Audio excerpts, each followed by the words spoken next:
Salut à tous, aujourd'hui on se retrouve cette fois-ci, ce sera pour faire la différence entre le Glock 17 et le Glock 34. Tout d'abord on commence par le contrôle visuel de sécurité.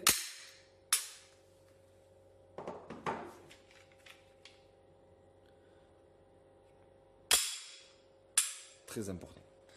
Donc c'est un peu le sujet que tous les tireurs sportifs et surtout passionnés de Glock, c'est la question que tout le monde se pose.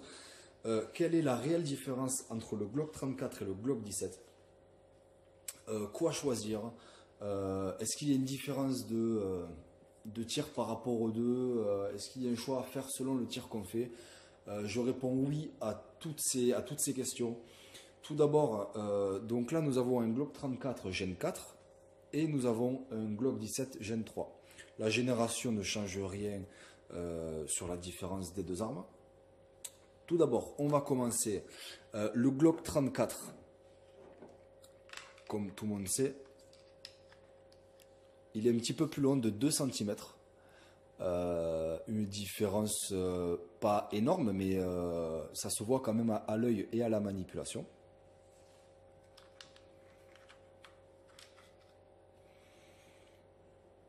Un look totalement différent.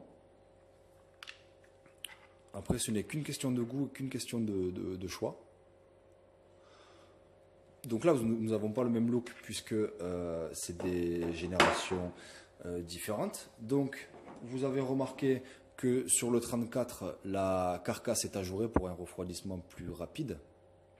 Ce n'est qu'un léger détail. Également l'oreille Picatinny. La différence sur ces deux armes, le Glock 34 au niveau des organes de visée, la hausse est réglable en latéral, le guidon il est fixe.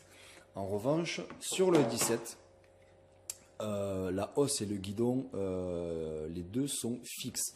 Donc il n'y a aucun réglage à faire. Alors, bien ou pas bien, moi je pense que tout ce qui est réglable, tout ce qui se règle se dérègle. Donc, moi, sur mon Glock 34, j'ai déjà fait au début, bien évidemment, mon réglage de visée. J'ai tiré 1000 ou 1500 cartouches et ensuite, je tire à gauche. Donc, j'ai dû rectifier mon réglage d'organes de visée. Donc, c'est vrai que si vous avez tendance à tirer régulièrement au stand et qu'il vous faut tous les 2 mois faire un réglage de visée, c'est un petit peu embêtant.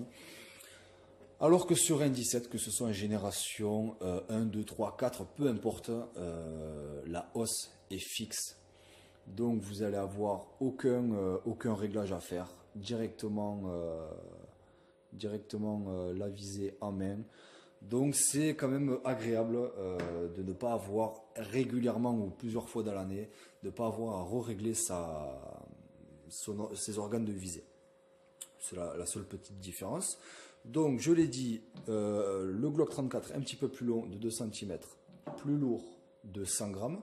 Or, la hausse est réglable en latéral. Après, il n'y a vraiment pas beaucoup de différence sur ces deux armes-là.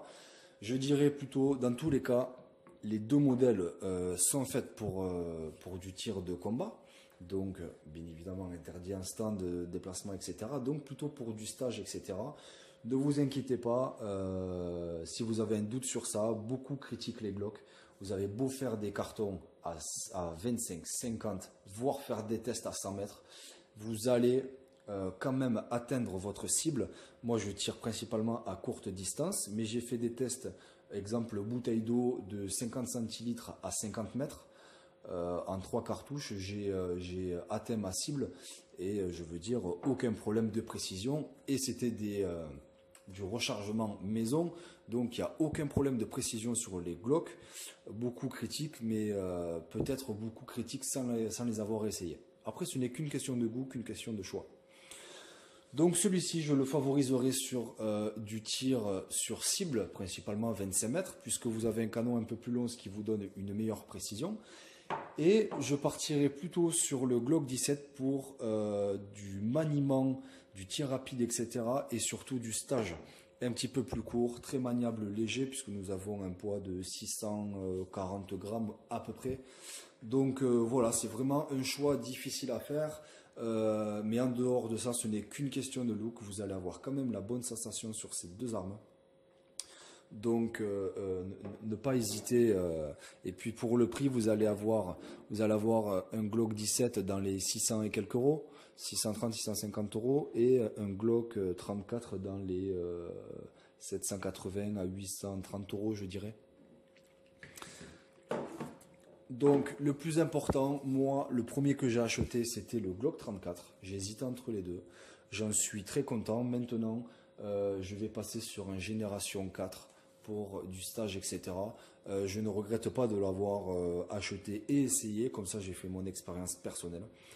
Mais maintenant, voilà, je donnais mon avis car j'ai réussi à me procurer un 17 Gen 3 d'occasion à petit prix. Donc c'est pour ça que j'en profite avant de le vendre, de faire cette petite présentation.